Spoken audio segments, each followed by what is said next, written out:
Dembele's triumph, a season to remember. PSG's breakthrough and Dembele's peak. On September 22, 2025, at the Théâtre du Châtelet in Paris, Paris Saint-Germain forward Ousmane Dembele was crowned the 2025 men's Ballon d'Or winner. He edged out the prodigy Lamine Yamal in what many saw as a tight race, one in which club success, individual statistics, and narrative all came together powerfully. Dembele, 28, delivered what is arguably the best season of his career. In all competitions for PSG during 2024-25, he made 53 appearances, scoring 35 goals and contributing 16 assists. These numbers came alongside a historic haul of trophies: the French Ligue 1 title, the Coupe de France, and, most importantly, for the first time in the club's history, the UEFA Champions League. PSG's run included knockout victories over Real Madrid, Manchester City, and Bayern Munich, with Dembele scoring decisive goals in the semi-final and final. His blend of pace, technical skill, and direct finishing made him the focal point of PSG's attack. PSG also reached the final of the Club World Cup, though they were defeated by Chelsea in convincing fashion, 3-0. Even with that loss, the season is widely considered the most successful in the club's history, with Dembele's Ballon d'Or the crowning symbol of their breakthrough. The contender, Lamine Yamal. At just 18, Yamal has already established himself as one of world football's brightest young names. Barcelona's golden boy was integral to their season, helping them secure La Liga, the Copa del Rey, and the Spanish Supercopa. His creativity and composure under pressure have drawn comparisons to Lionel Messi at the same age, and many believe he could eventually surpass even that legendary benchmark. Yamal also claimed the Copa Trophy, Best Player Under 21, for the second straight year. His flair, incisive passing, and ability to influence matches far beyond his age made him a legitimate Ballon d'Or candidate. Had Barcelona gone further in the Champions League, there is a strong argument he could have pushed past Dembele.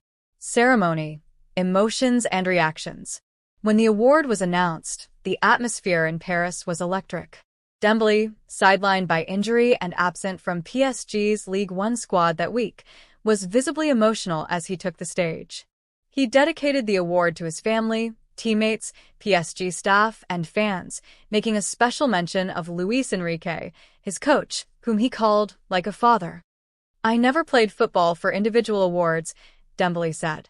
"But this is incredible, magnificent, and something I'll carry for the rest of my life." It was also a huge night for PSG as a whole. The club was named Men's Club of the Year, while Luis Enrique collected the Coach of the Year prize. Gianluigi Donnarumma was recognized with the Yashin Trophy for Best Goalkeeper, underlining PSG's dominance across categories. Context and significance. Milestones for Dembele. This is his first Ballon d'Or. For years, he was viewed as a player of extraordinary potential but also one plagued by inconsistency and injuries. Many critics wondered if he'd ever truly deliver at the elite level. His transformation at PSG under Enrique has been remarkable, shifting from a talented but erratic winger into a complete attacker who thrives in central spaces and big moments. PSG's long-sought European glory. For over a decade, PSG's Qatari ownership invested heavily to conquer Europe. Year after year, disappointment followed. In 2024-25, that narrative changed.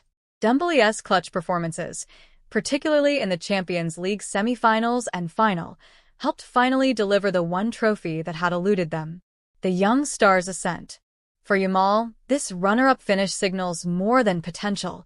It cements him as a global superstar.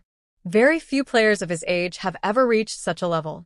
The last teenager to seriously contend for the Ballon d'Or was Kylian Mbappe, and Yamal's maturity on and off the pitch suggests he could challenge for the prize again very soon. Changing narratives, maturity, and resilience. Dembele's win is also a story of perseverance. At Barcelona, he was often criticized for being injury-prone, undisciplined, and wasteful. At PSG, he reinvented himself. His defensive work rate improved, his decision-making sharpened, and his leadership qualities emerged. For many, this award is proof that talent plus resilience can lead to redemption. Broader awards and standouts. Vitinha, PSG, Portugal, finished third in Ballon d'Or voting, another sign of PSG's dominance. Mohamed Salah finished fourth, maintaining his reputation as one of the most consistent forwards of the era. Rafinha took fifth, recognition for his crucial role in Barcelona's domestic trouble. On the women's side, Aitana Bonmati won her third consecutive Ballon d'Or feminine, solidifying her place among the all-time greats. Other major awards: Copa Trophy, Yamal, Yashin Trophy, Donnarumma, and Serena Wiegman named Women's Coach of the Year. Possible critiques/counterpoints.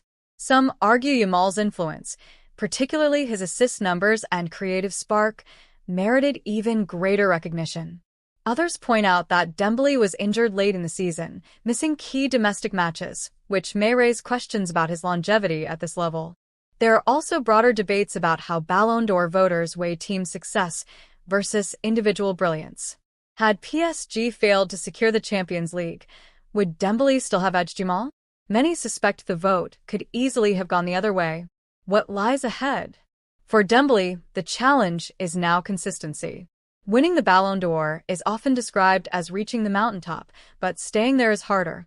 PSG will rely on him to continue delivering in Ligue 1 and, above all, in defending their Champions League crown. For Yamal, this near miss could be the spark for greatness. At just 18, he is already among the top 2 players in the world. If Barcelona or Spain claim a Champions League or European Championship title in the next few seasons, it seems almost inevitable he will lift the Ballon d'Or. For PSG, the 2025 awards represent validation.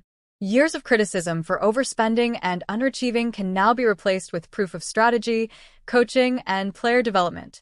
Still, losing the Club World Cup final shows there is work to do if they want to dominate globally as well as in Europe. Final thoughts. Ousmane Dembele's 2025 Ballon d'Or feels like more than just a personal triumph. It is the story of a player once written off, now standing as the best in the world. It represents PSG finally reaching the summit of European football, Luis Enrique's tactical genius, and the resilience of a player who turned doubt into destiny. At the same time, it marks the emergence of a new heir apparent, Lamine Yamal. If Dembele's win is a tale of redemption, Yamal's second-place finish is a glimpse into football's future. In the end, fans are the true winners, witnessing 2 extraordinary careers unfolding on parallel tracks, one reaching its long-awaited peak, and the other just beginning its rise. As Dembele himself put it, "I've fallen many times in my career, but this Ballon d'Or shows that if you keep standing back up, anything is possible."